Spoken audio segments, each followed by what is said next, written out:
G'day guys, Dean here from Blog for the Blood God, and today I want to do a short video talking about whether or not it's better to go first or to go second in competitive games of Warhammer 40k, and also talk about the pros and cons of going first and second, and talk about ways that you can incorporate into your game plan these pros and cons.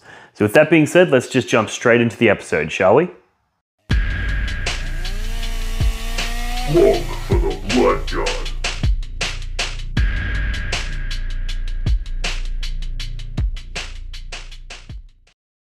G'day guys, Dean here from Blog for the Blood God, and today I want to talk to you about some of the important differences that there are in Warhammer 40k between going first and going second, and how you can get the most out of those differences. Most out of those pros and cons to whether or not you get the first turn or your opponent gets the first turn. So I guess the best place to start is to point out the obvious, and that is that you don't actually get a choice in this. You basically, as you all know, you roll off at the start of the game. Whoever wins that roll off has to take the first turn. So you don't get a choice in this. However, it is crucial to understanding the differences between these situations, going first or going second, because that can inform your choices during list writing, and it can also inform your choices during deployment. Both of these things happen obviously before you know who's going to go first or who's going to go second.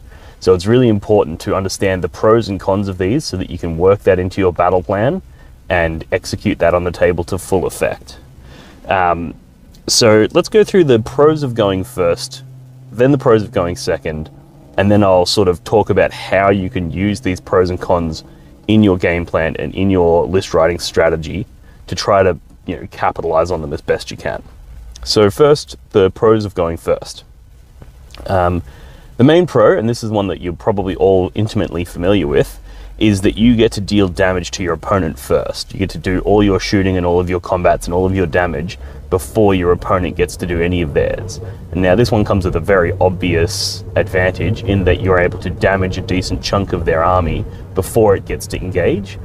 And that also means that they're fighting you back with less. So your 100% of your army hits and say kills 20% of theirs. Well, now they have 80% of their army to fight back with, and say that kills 10% of yours. And then you have 90% of your army to hit their 80%. So, it just sort of runs away from you. So the idea there is that whoever goes first is going to be at a significant advantage because they can go in an alpha strike and do massive amounts of damage before you get an opportunity to do your damage. The other one is that they activate their defensive buffs and blessings before you get an opportunity to attack them. So things like, psychic powers that buff a unit and make it really tough to kill, or, abilities that you use in your command phase that make your units tougher and harder to deal with. They get an opportunity to activate all of these things before you get a turn. Whereas, the player who goes second, they can't activate any of their defensive buffs, and then their opponent can just hit them hard before they get their powers up. So that's another really huge advantage to going first. Going first has got some massive pros here already. And the next one is a little bit more esoteric, I guess, which is that you get to establish board control early. So a lot of armies are really, really fast, and they're able to just fan out and cover the board. They might be Necrons with pre-game moves, or they might be Eldar lists with lots of really, really fast vehicles and things like that. And basically the advantage that they get by going first is that they get to spread out and cover the entire board, and then their opponent has to spend the entire game trying to take the board back. This can be really powerful, and what this often results in is the person who goes first gets to dictate where the fight takes place. So, hypothetically, you got two armies that they both start in their deployment zones.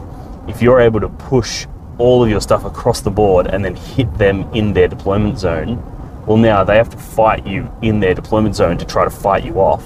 Meanwhile, you've got the entire board. So they're stuck trying to engage you in combat on their side of the table, which makes it really hard for them to get all the way across and take your side of the table. So as a result, you're going to end up controlling more objectives for primary.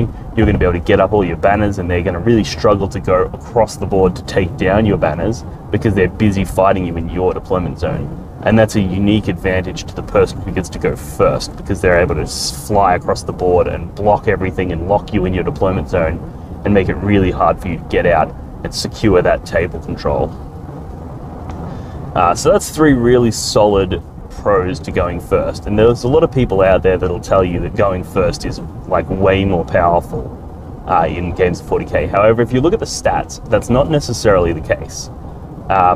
And so what I want to talk about now is some of the pros for going second, so that you can get a bit of an understanding how it is that people are able to deal with all of those pros that we just outlined and still turn a win. So the first massive pro to going second is actually part of the Nephilim mission pack, and that is the way that the end game primary is scored for the person who takes the second turn. Basically, you'd all be pretty familiar with the way the primary works, is that at the start of your turn or in your command phase, you score victory points based on however many objectives you're holding. Well, if you go second, in the 5th turn, you actually score them at the end of your turn instead of at the start. And what this means, it means a few things. One of them is that in your 4th turn, you can actually walk off of objectives with no penalty, because you don't have to be there at the start of your turn 5. You only have to be there at the end of your turn 5. So that means that you can do like combat damage, or otherwise get firing lanes and shooting damage or whatever without sitting on the objectives. You can actually move off, do your damage, as long as you're within range that in your turn 5 you can move back on and be there at the end of your turn 5. So it gives you a little bit more flexibility and a little bit more utility on your turn 4. And then obviously on your turn 5 is huge, because it means that if your opponent's holding an objective, you can move over and take them off the objective and then score your primary. Whereas traditionally you have to be there at the start of the turn, in which case if your opponent's holding it, there's nothing you can do. So being able to, in your 5th turn, go, oh, you've got models on that objective over there, I'm just going to walk one guardsman over there, he's objective secured, you're not, I take that objective from you, and then score primary based on that. Really, really powerful. So you'll notice a lot of top-end players in that 5th turn, they will almost always score a 12 for primary. That's really, really easy to, unless you've been tabled, obviously. But it's really, really easy to score really high primary at the end of the game. And one of the other things about this is that often people get lulled into a false sense of security, where they look at the scoreboard and they think they're winning, but they don't realize that the player who's taking second turn is going to have a huge turn 5, and that's going to swing the game back in their favor. Like you can go out and you can raise banners on your turn 5 and then score them at the end of the game straight away. So there's tons of things like that where end game scoring is really advantageous for the person who goes second. Speaking of scoring, the other thing that's really advantageous for going second are secondaries like grind them down, or any other rules interaction that takes place on a battle round level. So I'm going to use grind them down as the case study here, but there's a few different versions of this that all have the same principle applied, and that is that if there's something that happens at the end of the battle round, like grind them down, where it's whoever kills more by the end of the battle round, they get the 3 point, or you get the 3 points if you kill more. The advantage that you get there is your opponent goes first, they kill say 2 units, and now it's your turn. You know that in order to grind them down, you only have to kill 3 units. So let's say hypothetically your opponent really overextends and they kill 2 units, but all of their units have come out. You could potentially kill, say, 5 units. But because you know that you only have to kill 2 or 3 in order to get grind them down, what you do is you kill 3 and then soften up as many more as you can. Instead of killing them, you just soften them up. You might go, okay, there's a unit of 10 guardsmen over there. I'm going to put 8 shots into it, maybe kill 6 or 7 guys, and then like one or 2 more are going to die to morale. But I'm going to leave a couple of models left alive in that unit so that it doesn't die, so that next turn I have a nice easy target that I can kill to try to grind them down again. And being able to do that allows you to sort of stretch that secondary out. And inversely, if you go first, your opponent has the end, so they can do essentially the same thing in reverse to you. They can make it so that they've softened up a whole bunch of your stuff so that in their next turn, they're going to get lots of kills, which makes it harder for you to get your grind them down. So basically what I'm talking about here is an information gap where the person who goes second has more information because the first person who goes first has had their turn. So you can use that information to make decisions that the person who goes first couldn't have made. And that's one of the advantages to going second. The other one, which is a pretty big one, but it's also a very situational one, is that you get the final say on reinforcement drops. So there's lots of different armies out there that are very heavy on reinforcements, very heavy on deep strikes, that sort of thing. But getting the last say is really powerful. Now I'll give you an example from a game that I played, a top table game at the Geelong Town Open that I won, that was really, really interesting. And that was, I was playing Iron Warriors versus Emperor's Children. This was in the old codex, I had a Dreadclaw with Noise Marines in it, I had a bunch of Terminators, and basically my game plan was to deep strike as much as I can, right? And then my opponent was running Iron Warriors, and he had a bunch of Terminators and Obliterators, so he put all of his stuff into deep strike. And now we basically had a situation where whoever goes first is at a disadvantage because all of the valuable units aren't on the table. So I didn't want to drop my Noise Marines because there was no valuable targets for my Noise Marines to shoot at. But if I drop my Noise Marines, they shoot at cultists or whatever, and then he gets to drop his Obliterators and kill all my Noise Marines. So I was like, I don't want my stuff on the table yet. You know, I want to go second so that he, you know, because the advantage of going second is by my turn 3, I was forced to drop all my stuff. I had to, which then meant he was able to drop after me and do damage to all of my valuable units that were now on the table and exposed. So that's a really good example of how going second gives you the final say in reinforcement drops. And obviously the more reinforcements that you have in your army, the more your opponent has in their army, the more relevant this becomes. You know, in a relatively balanced list, this isn't that big of a deal. But even a small advantage is something that you need if you're going to try to win game after game after game after game at a tournament. So it's really good having that small advantage. And then the next one is, the next advantage to going second is that you often are able to strike first in mirror matches. So an example of this, there's shooting and combat examples. I'll give you the shooting example first. Imagine you're both running, you know, a very shooting heavy, you know, say it's like AdMech list, or it's a fucking, you know, maybe it's a Tau list or something like that, right?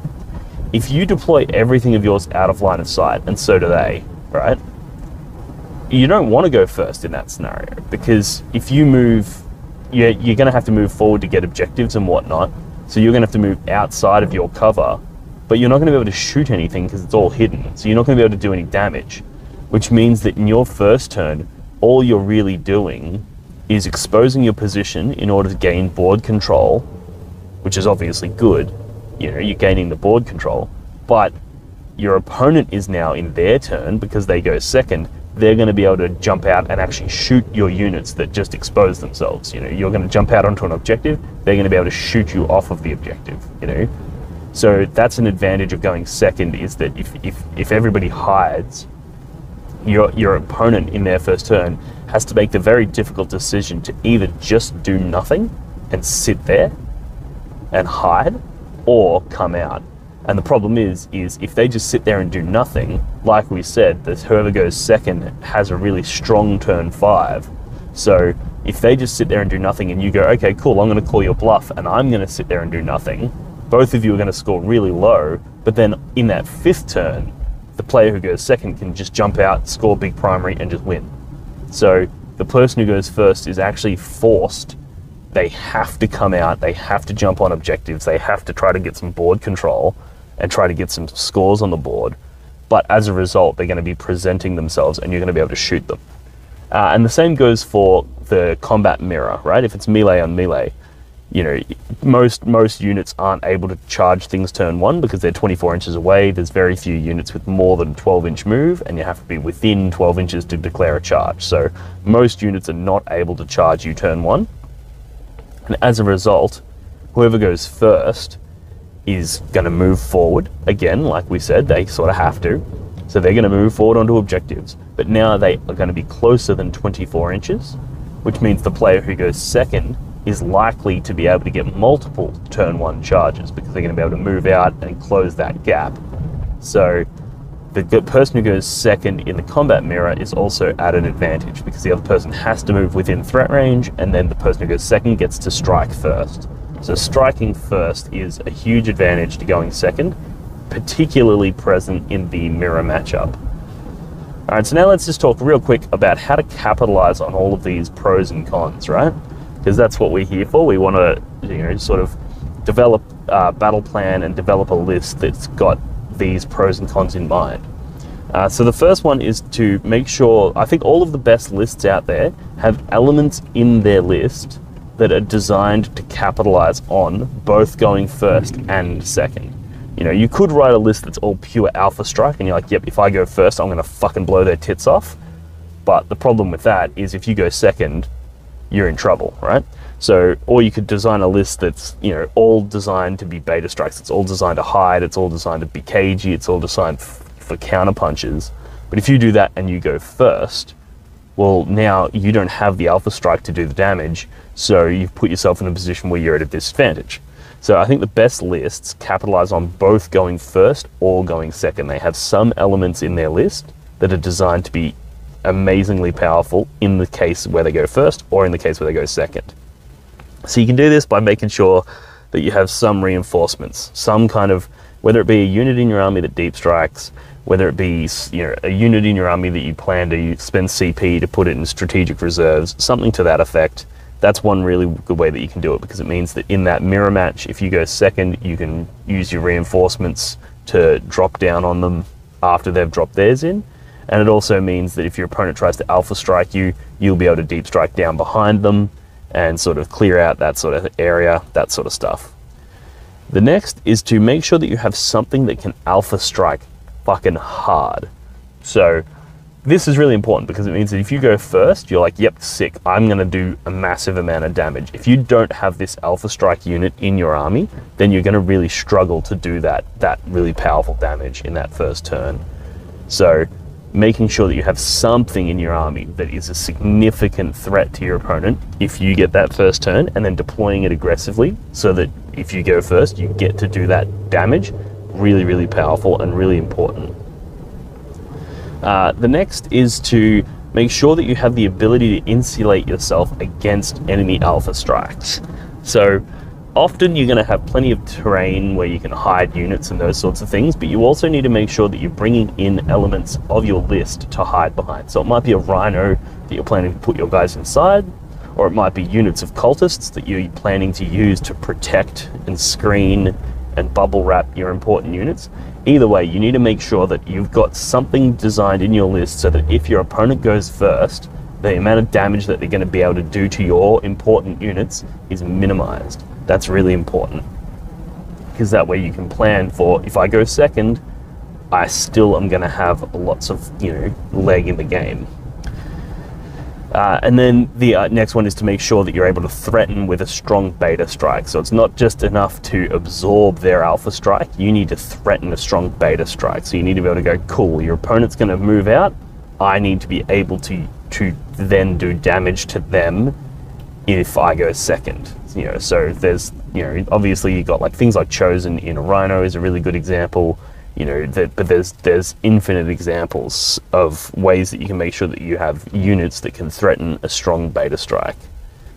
So what I'm going to do now, I'm just going to smash through this real quick, is I'm going to go through some examples from recent Chaos lists that are either ones I've done in battle reports, ones that I've taken to tournaments, or ones that I've done masterclass videos on, and give you some ideas of how these elements work when looking through the lens of going first or going second. So the Creations of Bile list that I took to the Risky Rollers Open and came first with, that one had a unit of bikers with the Black Mace, and they were planning to use the advance and charge stratagem of the Creations of Bile to basically advance up 20 inches, charge turn 1, hit with that Black Mace, do massive amounts of damage, and then obviously you know, if your opponent then fights you and kills you, well, it's like, cool, I fight on death and I'm doing more damage. So that was my Alpha Strike component. And then the Beta Strike component, the stuff that I had in the list planning for, well, what happens if I go second and they kill my bikes, right? Well, that's when I had the Terminators, the Possessed, Chosen in Rhinos, those sorts of things. So that way it's like, cool, they're almost guaranteed going to target those bikes turn one, because they're going to be like, oh, those bikes, Black Mace, Marker Corn, they hit hard. So I put the Terminators, the Possessed in there so that I can move up the board and, you know, control it, those sorts of things. And I also had things like Cultists so that I could bubble wrap around the Terminators so my opponent couldn't charge the Terminators turn one because they would have to charge the Cultists. Things like that. Really powerful Beta Strike. The next one was my Alpha Legion. Now this one was really interesting. Basically I had 2 units of Warp Talons. I did the masterclass video on this, but the TLDR is that you can redeploy units, up to 3 units, and you can also pre-game move the Warp Talons. So what I would do is I would deploy the Warp Talons aggressively, and then I would deploy the rest of the army, the Terminators and stuff, defensively. And basically, if I went first, those Warp Talons would pre-game move 12 inches, then they would move a further 12 inches in their first turn, so they've crossed 24 inches, so they're practically in their opponent's deployment zone, and then they would charge and tie everything up and do massive amounts of damage. So they had a really powerful Alpha Strike. However, if I went second, I would use that redeploy to put those Warp Talons behind a ruin somewhere where they couldn't be targeted, they were safe, and they were threatening that Beta Strike. So if my opponent moved out into the center of the table, well, I'd be able to jump out from behind my ruin 12 inches, then charge, and do heaps of damage there. So the Warp Talons were a really flexible unit where if they went first or if they went second, either way, they were really, really powerful and were able to do massive amounts of damage. And then obviously on top of that, you have the other units moving up the board. I had a bunch of single obliterators, which were designed for getting behind enemy lines, but were also really good in the Beta Strike, you know, environment where they come down from reinforcements, so I can wait until my opponent drops their stuff, and then I can drop my obliterators on top of them and blast them. So that was the Alpha Legion. And then the Night Lords was a slightly different version, so I did a battle report with these guys and several videos on them. But the idea here is that you put a big unit of Terminators that are able to deep strike turn one. So in this game, the Terminators were actually the Alpha Strike, whereas in the previous versions, the Terminators were my Beta Strike. So this is an example of how one unit can fill multiple different roles depending on the Legion. So the Night Lords, they're able to deep strike their Terminators turn one. So they basically drop in, they use the Master of Possessions to gain that extra movement, then they charge everything, and then they use the Night Lord's stratagem to make it so that my opponent couldn't fall back, which meant that I was able to basically tie them all up in their deployment zone and have a really, really strong Alpha Strike. So that was that. And then basically this one I also had Chosen in Rhinos, which I think are a really, really good solution to the Beta Strike issue, because it's really hard for your opponent to damage the Chosen because they need to kill the Rhino first, then the Chosen. So if they only, you know, if you're deploying that Rhino out of line of sight, your opponent's probably going to struggle to kill the Rhino in the shooting phase, which means that their ability to shoot the Chosen is nil. And if they kill the Rhino in the assault phase, or the charge phase, or the fight phase, or whatever, their ability to kill the Chosen is also very, very low, because they're going to kill the Rhino in combat with the Chosen inside. So how are they, how are they going to do that? So yeah, that sums it all up. I hope you enjoyed this episode. If you did, make sure to like, subscribe, and all that good shit. And I'll see you in the next one. Chuck a comment below and let me know what you think. And yeah, thanks for tuning in. Guys, I hope you enjoyed that video. If you did, please feel free to like, subscribe, comment below, all that good shit. I love the conversations we get having in those comment sections. So thank you very much for all of those who like, subscribe, and all that good shit. And a huge thank you to all of those who support the channel on Patreon. You help me grow, you help me continue to keep going on. So huge shout out and a huge thank you to you guys. And I'll see you in the next one. Cheers. Walk for the Blood God.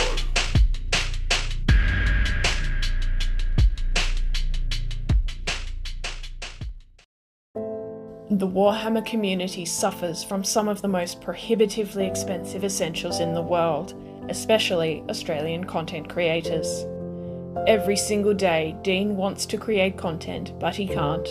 Suffering from old, worn-out brushes, expensive model kits, and costly software and equipment, He can't endure much longer. Just look at this dirty paint water. Would you drink this? Would you let your child? Even a small monthly donation can help provide Dean with clean paint water, basic tools for survival, and access to life-saving information and education. So please, follow the links in the description below and find out how you can sponsor a mad cunt like Dean today and end the suffering. Suffering that is cruel, unsustainable, and your fault. Do your objective markers ever get lost behind terrain or other models and become difficult to see? Do they ever get bumped and accidentally moved during a game? And do they ever spark arguments about distances? Well, not anymore. Introducing the blog for the Blood God, not even remotely patented neoprene objective markers.